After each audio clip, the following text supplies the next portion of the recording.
नमस्कार, आप देख रहे हैं नेक्स्ट 9 न्यूज। में हूं कपिल, आपके साथ हम बात कर रहे हैं राजस्थान की, जहां पर एक अधिवेशन हुआ और इस अधिवेशन में तमाम बड़े बड़े कांग्रेस के दिग्गज नेता दिखाई दिए। दरअसल यह अधिवेशन बुलाया गया था चूंकि अगले साल यानी कि 2023 के अंत में चुनाव होने हैं और इससे पहले कांग्रेस की जो सरकार है यानी कि राजस्थान में सरकार है वो अंतिम बार बजट पेश करेगी और ये जनवरी के अंतिम सप्ताह में पेश किया जाएगा।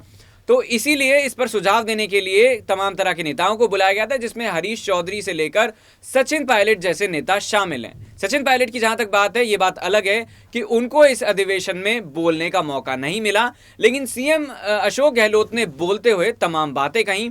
इसमें वो साथ साथ सख्त हिदायत देते हुए नजर आए तमाम बड़े अधिकारियों को, तमाम बड़े नेताओं को, कि पार्टी की तरफ से कहीं भी जो है आपको लेटलाली नहीं बरतनी है, यानी कि कार्यकर्ता जो हैं उनको कोशिश करनी है। क्योंकि अगर हम ये कहेंगे कि कांग्रेस अगली बार सरकार नहीं बना पाएगी तो ये कहीं ना कहीं नेगेटिव इंपैक्ट जाएगा।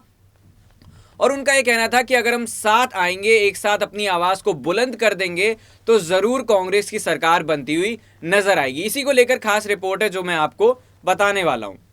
गहलोत ने इस अधिवेशन में कहा कि सबको पद नहीं मिल सकता। सोनिया गांधी ने कहा था कि धैर्य रखने वालों को कांग्रेस में पद जरूर मिलता है। वहीं उन्होंने कहा कि गहलोत ने राज्यसभा सांसद नीरज डोंगी जो उधर बैठे हुए थे यानी कि इस अधिवेशन में थे, उन्होंने कहा कि ये नीरज बैठा है, इसने कभी नहीं सोचा था कि राज्यसभा का ये मेंबर बन जाएगा। यानी कि कहीं ना कहीं इशारा था कि सोनिया गांधी जब एक बार डिसाइड कर लेती हैं, जिन पर उनकी नजर पड़ जाती है, वो फिर मंत्री पद पे जरूर काबिज होकर रहता है। उन्होंने कहा कि सोनिया जी की जो नजरें हैं कब किसके ऊपर चली जाएं, किसको कब मौका मिल जाए, ये मैं भी नहीं जानता था कि एक दिन मैं राजस्थान का मुख्यमंत्री बनूंगा और एक नहीं 3-3 बार पार्टी की कमान संभालता हुआ नजर आऊंगा।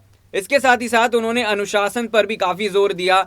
सीएम गहलोत ने कहा कि पार्टी में अनुशासन नहीं है तो ये सही बात नहीं है। जो पार्टी के प्रति निष्ठा रखता है वो चाहेगा कि पार्टी कहीं ना कहीं कमजोर ना हो, किसी भी तरीके से कमजोर ना हो। जब मैं दिल्ली का प्रभारी था तब कहा जा रहा था कि तीसरी बार सरकार बनना मुश्किल है, लेकिन मैंने नेताओं से कहा कि जब आप खुद ही कहोगे कि सरकार बनना मुश्किल है तो सरकार आखिर बनेगी कैसे। आखिरकार वहां तीसरी बार सरकार बनी और मतभेद होने के बाद भी शीला दीक्षित ने कहा था कि आपने जो कहा है उससे माहौल पूरी तरह जो है वो बदल गया। मुख्यमंत्री ने इसके साथ साथ ये भी कहा कि गलतियां सबसे होती हैं, हमसे भी हुई होंगी। नेता कार्यकर्ता नाराज हैं, नाराज हो सकते हैं, लेकिन अगर हम तय कर लें कि पार्टी के हित में सब कुछ भूलकर आगे बढ़ा जाए और कहीं ना कहीं सरकार बनाने पर जोर दिया जाए तो हम इससे आगे जरूर चले जाएंगे। और उन्होंने एक स्वर में कहा कि कामयाबी जरूर मिलेगी।